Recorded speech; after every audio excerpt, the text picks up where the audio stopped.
a revolting low blow. Can you believe this? Meghan Markle mocking the late Queen Elizabeth II, not for the first time. Let's just take a look at the bow, of course, the Netflix bow, and as Nancy Sidley. Hey Royal Watchers, welcome back to the channel. Today we're diving deep into a royal scandal that's got everyone talking. Meghan Markle's so-called waffle scandal. Yes, you heard that right. What started as a sweet breakfast gesture may have ended in mockery.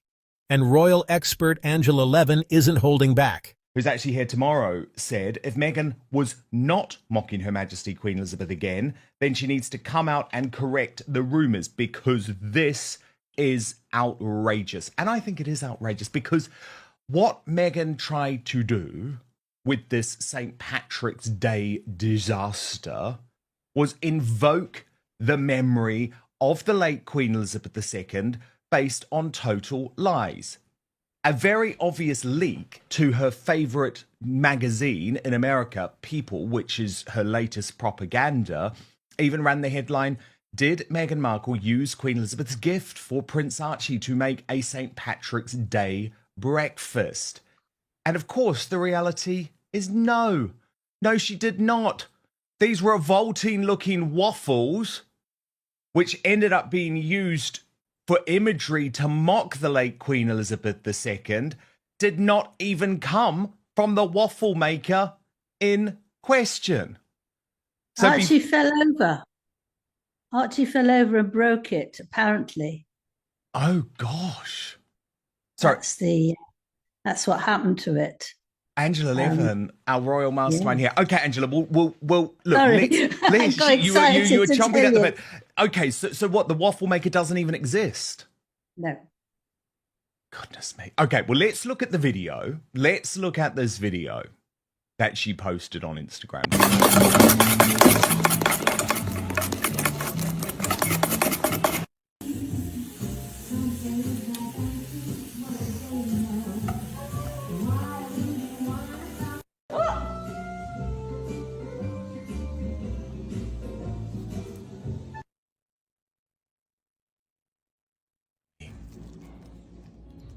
Looks totally good. Could this really be another jab at the late Queen Elizabeth? Let's break it down, piece by piece. Let's rewind to 2020. The pandemic was raging, the world was in lockdown, and Meghan Markle revealed in a light-hearted interview that she had gotten the Queen's great-grandson, Archie, a waffle maker for Christmas. And Angela, then we get to the imagery where she's mocking the late Queen Elizabeth II. At least that's what Nancy Sidley thinks. That's what I think. And I guess, Angela, I would usually give people the benefit of the doubt. But given that we know that she views the Queen as just someone to mock, we saw it in this moment of the Netflix series Harry and Meghan. Do you think this was her purposefully taking the mickey out of Queen Elizabeth II? Yeah. She's trying very, very hard at the moment to be vile about the royal family. She's saying half things in a sentence that you know is being rude and crude, but she's actually trying to push it in. And here is another example. I mean, she won't actually give way. And what can she do now? The Queen is dead. Well, for me, is much, much worse. But for her, she thinks it's a joke. I'm sure she thinks it's a joke. And I mean, it's a good job that she doesn't show us eating it, because I think I would scream, because she's just awful. You know, she pushed in front of her to get into a taxi. She pushed in front of her to get flowers when they went out to their one outing together. But most of all was the curtsy, which put loads of people off her. But to do that is absolutely disgusting. She's got no excuse, because if she'd have shown that earlier, somebody would have seen it and said, "Oh no, that looks like the late Queen." And she said, "Oh my goodness, I'm sorry," chucked it out. She wanted it to have grace as well, that she thought she was actually using a very expensive thing, that croissant single Belgium round waffle maker. And that's the one the Queen gave to Archie for Christmas. But he actually jumped off somewhere and knocked it over, and it was completely broken. So it does not exist. And all the more to know that actually this is what they're using, but it hasn't got the squares that a good one has. It's just Exactly. all just squared in one. You see, that looks more like a round one, not a four-portioned Yeah, so yet again, piece. Angela, this is effectively a tissue of lies because, firstly, she's not using the waffle maker that the late Queen gave to Prince Archie, despite the briefing to People magazine. That's the first thing. The second thing is the experts who have looked into this say that the waffle that she presents in the finished Instagram post was not the awful looking one that she put into the waffle maker. So she's cheating there too. Yeah, but don't you feel, you see, she feels she's nearly done with Philip, nearly done with Harry now, and she can get rid of him with actually no problem. She thinks she can do it all by herself. You can feel it that the change is happening. She doesn't bother. So therefore, she can be as rude as she likes. He's not going to stop her. No one is going to stop her now. And my goodness, I suspect she's going to be absolutely more vile than we've seen so far. Sweet, right? Literally. But some royal commentators weren't laughing. She even joked that Prince Harry is now obsessed with breakfast waffles. But what was meant to be cute is now being called calculated. A lot of good folk online have been picking up on this. Angela, let me take you through some of it. The comments section posted, Meghan Markle's relentless compulsion to lie about everything is baffling, even over something as trivial as a waffle. She posted a video of herself using a waffle maker with a divider, yet the so-called homemade waffle she presented looked exactly like a store-bought one, missing the dividers that should have been there. Why stoop to such a pathetic, pointless lie? This constant need to twist reality and deceive, especially over something so insignificant, is deeply concerning. She seriously needs help. According to Taz, posted, this was incredibly obvious to most. She clearly didn't use the waffle maker to create this monstrosity, as Sabere alone pointed out, as no waffle iron marks, but she wanted the reference to Queen Elizabeth II. Pretty twisted after everything she did. And then this is what Sabera said, who spotted it first. Every time I say I'm going to be quiet about that annoying woman, she does something stupid. She did not make that mess in the waffle maker. Anyone notice something missing? The waffle maker has 4 sections. None of that slop she made has any sections. Come on, people. At least call her lies out instead of just posting about her. This is what a 4-section waffle would look like. So it feels pretty categorical, Angela. Mm. I think she doesn't care. She doesn't care. As we said before, a week or so ago, that actually she doesn't care what the royal family think now, because she was going to say what she's going to say and behave like she is, and she thinks it's all very clever of herself. But this one is really beyond any words. And I think this shows you that she's absolutely going over the top to make herself seen and heard and to win. I mean, this is what she thinks is winning, but actually thinks this is losing, because the people who liked her will find out that she's even more ghastly than they thought. Well, actually, that's a good point, because the Royal News Network posted on this stunt, Angela. Imagine leaving the royal family, the most famous family in the world, with a global impact and influence, all so you can shill a themed breakfast done 10,000 times before by better content creators. Oh, the pathetic fall of Meghan Markle. And then we have the motivation as to why she did this. And of course, Angela, we saw Catherine, the Princess of Wales, absolutely owning St. Patrick's Day. And I'll show you some of her in just a moment. But before we get there, according to Taz wrote, fixing the headline for the Daily Mail, Meghan's desperate attempt to get herself in the news on St. Patrick's Day, knowing the Princess of Wales would be getting lots of coverage. thought she cancelled her Irish heritage in favour of Nigerian. And that is because, Angela, before Meghan decided that she only wanted to embrace her mother's heritage and talk all the time about the fact that she's apparently 43% Nigerian according to some sort of dodgy DNA test, forgetting the fact that she had previously claimed to have Maltese heritage as well. Before all of that, she used to be very proud of her Irish heritage on her dad's side. Paula M, the great Paula M, tracked this video down. Fast forward to a recent fiery statement from royal biographer Angela Levin, who accused Meghan of subtly mocking Queen Elizabeth with the waffle gift. According to Levin, the late Queen, known for her traditional values and simple tastes. But Angela, the thing is, she hasn't spoken about that Irish heritage in years. This seems to me a blatant attempt to steal the attention from Catherine, the Princess of Wales, who we know is always glowing on St. Patrick's Day, but she couldn't do it last year, Angela, because she was going through her treatment for cancer. Yes. I think all this, this is so thrilling. This is so wonderful. All those words mean absolutely nothing.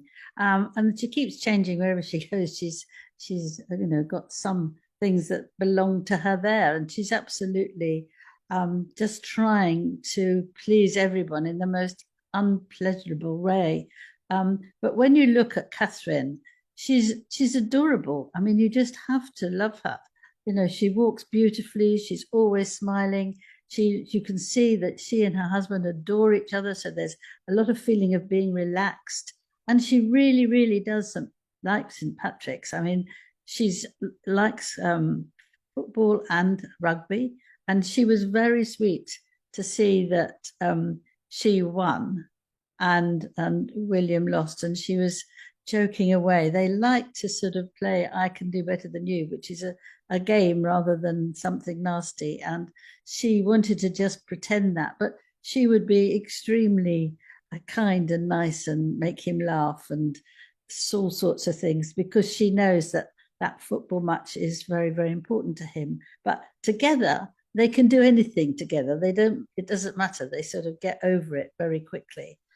So that's a joy to look at her, actually, and to see her about and seeing her looking as beautiful as she was before she said that she'd got cancer is just lovely and warm, and you feel very grateful that she's back stroking a dog, which she always loves to do. Yeah, and there were She put a lot of money behind the bar that they could all have some Guinness. She took Guinness, but she only had 1 or 2 sips. You can imagine that she wouldn't want to take any more under any circumstances, but she's left money so that they could all have a lovely time. These things that you think about when you're royal, you don't have to do that, you can just say cheerio, but she makes that effort, and she's laughing about it and smiling, and she's just a delight. And I think that makes Meghan more and more and more furious, but she'd never get anywhere near her. You see Catherine, how she wears her clothes very beautifully, the dark green with the flowers there. I mean, she just looks stunning. And Meghan mainly looks a wreck.